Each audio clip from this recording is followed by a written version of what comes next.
नमस्कार।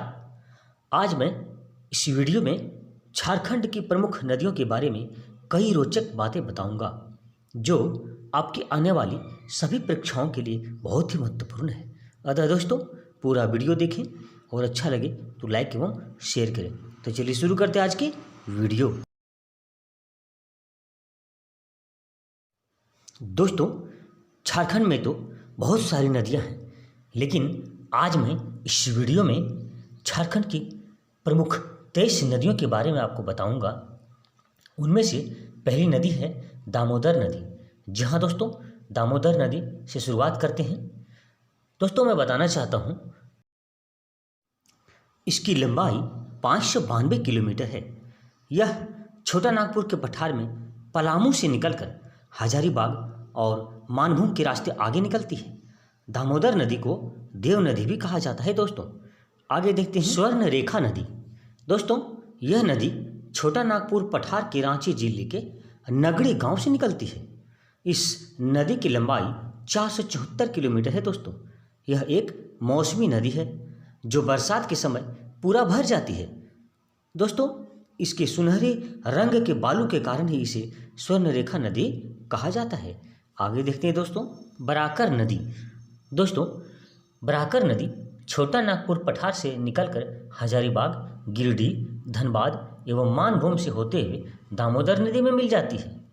इस नदी पर दामोदर घाटी परियोजना के अंतर्गत मैथन डैम बनाया गया है, जिससे बिजली का उत्पादन किया जाता है। दोस्तों, ये देखिए मैथन डैम का सुंदर सा नज़ारा। दोस्तों, आगे देखते हैं दक्षिण कोयल नदी। दोस्तों, यह नदी छोटा नागपुर पठार के रांची जिले के नगड़ी गांव से निकलती है। यह आगे चलकर शंख नदी में मिल जाती है। दोस्तों, उसके बाद देखते हैं उत्तरी कोयल नदी।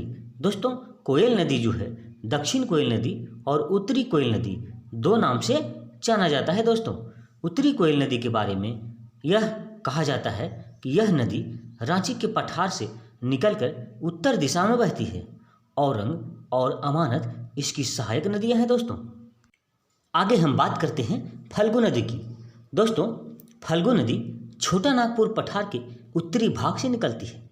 यह नदी बहुत सारी छोटी छोटी सरिताओं से मिलकर बनी है। दोस्तों, बोध गया में मोहना नदी इस नदी से मिलकर एक विशाल रूप ले लेती है। साथियों, पितृपक्ष में कई लोग यहाँ फल्गु स्नान और पिंडदान भी करते हैं। दोस्तों, आगे देखते हैं पुनपुन नदी। दोस्तों, यह नदी झारखंड के छोटा नागपुर पठार के पलामू जिले से निकलती है। हिंदू धर्म में इस नदी को पवित्र नदी के रूप में पूजा जाता है। दोस्तों, इसको कीकट तथा कहीं कहीं बमा गधी के नाम से भी जाना जाता है। दोस्तों, यह नदी आगे जाकर गंगा नदी में मिल जाती है। आगे हम बात करते हैं दोस्तों शंख नदी की। शंख नदी छोटा नागपुर पठार के पश्चिमी छोर पर उत्तरी कोयल के विपरीत बहती है। इसकी उत्पत्ति पाट क्षेत्र के दक्षिण छोर से होती है। इसकी शुरुआत झारखंड के गुमला जिले के रायडी से होती है। दोस्तों, यह नदी शुरू में एक बहुत ही संकीर्ण और गहरी खाई बनाती है। यह राजा डेरा के पास 200 फीट ऊंचा झरना बनाता है। दोस्तों, जिसे सदानी घाघ जलप्रपात के रूप में जाना जाता है। तो दोस्तों, शंख नदी के बाद हम बात करते हैं पंचानन नदी की। दोस्तों, यह नदी 5 धाराओं से मिलकर बनी है, इसलिए इसे पंचानन नदी कहते हैं। इस नदी को पंचाने नदी भी कहा जाता है। दोस्तों, इस नदी का उद्गम स्थल पलामू जिले में है। इस नदी की लंबाई 290 किलोमीटर है। अतः दोस्तों, यह नदी झारखंड की एक बहुत ही महत्वपूर्ण नदी मानी जाती है। दोस्तों, इसके बाद हम बात करते हैं अजय नदी की। दोस्तों, अजय नदी का उद्गम स्थल मुंगेर बिहार में है। यह झारखंड में देवघर तथा जामतारा में बहती है। दोस्तों, देवघर के पुनासी में पुनासी जल परियोजना के तहत इस नदी पर पुनासी डैम का निर्माण किया गया है। दोस्तों, ये देखिए पुनासी डैम का सुंदर सा नज़ारा। दोस्तों, आगे हम बात करते हैं मयूराक्षी नदी की। यह नदी देवघर जिले के त्रिकुट पहाड़ से निकलती है। यह भुरभुरी नदी से मिलकर मोर के नाम से जानी जाती है। इस नदी पर कनाडा सरकार के सहयोग से मसानजोर डैम का निर्माण किया गया है। दोस्तों, इस डैम को कनाडा डैम भी कहा जाता है। अगला है दोस्तों ब्रह्मणी नदी। यह नदी दुमका जिले की दुधवा पहाड़ी से निकलती है। इसकी प्रमुख सहायक नदी घुमरो एवं एरू नदी है।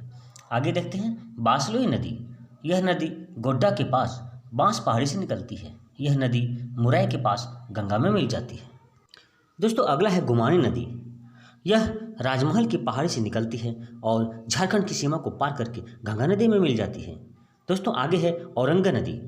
यह नदी लोहरदगा जिले के किस्को प्रखंड के उमदाग गांव से निकलती है। यह उत्तरी कोयल की सहायक नदी है। दोस्तों आगे देखते हैं दोस्तों कन्हर नदी। दोस्तों इस नदी का उद्गम स्थल सरगुजा है। सरगुजा छत्तीसगढ़ का एक जिला है। आगे देखते हैं बूढ़ा नदी। दोस्तों यह नदी महुआ टाँड़ से निकलकर सरदांग पार के दक्षिण में उत्तरी कोयल से मिल जाती है। झारखंड का सबसे ऊंचा जलप्रपात बूढ़ा घाघ जलप्रपात इसी नदी पर स्थित है। दोस्तों आगे आमाना नदी की बात करते हैं। यह नदी चतरा से निकलती है। यह नदी लगभग 100 किलोमीटर की लंबी दूरी तय करके कोयल नदी में मिल जाती है। आगे हरमू नदी। हरमू नदी दोस्तों रांची के नगड़ी प्रखंड के पास से निकलकर लगभग 14 किलोमीटर की दूरी तय करके नामकुम में स्वर्ण रेखा नदी में मिल जाती है। आगे देखते हैं दोस्तों कांची नदी की। दोस्तों यह नदी रांची के तमाड़ से निकलती है, सीली होती हुई स्वर्ण रेखा नदी में मिल जाती है। उसके बाद देखते हैं तजना नदी। तजना नदी बुंडू तमाड़ से निकलती है और खूंटी जिले से होते हुए कारो नदी में मिल जाती है। उसके बाद हम देखते हैं दोस्तों गंगा नदी। गंगा नदी झारखंड सीमा में सबसे पहले साहिबगंज जिला में तेलियागढ़ी से कुछ दूर पश्चिम में छूती है और पूर्व दिशा में बहती है। और अंत में देखते हैं दोस्तों सोन नदी। दोस्तों मेकाल पर्वत के अमरकंटक पठार से निकलती यह नदी पटना के पास गंगा में मिल जाती है। इस नदी की लंबाई 780 किलोमीटर है। इस नदी को सोनभद्र और हिरण्यवाह के नाम से भी जाना जाता है। दोस्तों यह नदी झारखंड में 45 किलोमीटर पलामू की उत्तरी सीमा बनाते हुए प्रवाहित होती है। तो दोस्तों कैसा लगा ये वीडियो? अगर अच्छा लगा हो तो वीडियो को लाइक एवं शेयर करें। साथ ही अगर अभी तक हमारे चैनल को सब्सक्राइब नहीं किए हैं तो अपडेट्स पाने के लिए जल्दी हमारे चैनल से जुड़ें और हमारे चैनल को सब्सक्राइब करें तथा बेल आइकन को प्रेस करें, जिससे कि इस चैनल पर आने वाली नई वीडियो की नोटिफिकेशन आपको पहले मिलेगी और आप सबसे पहले हमारी वीडियो को देख पाएंगे।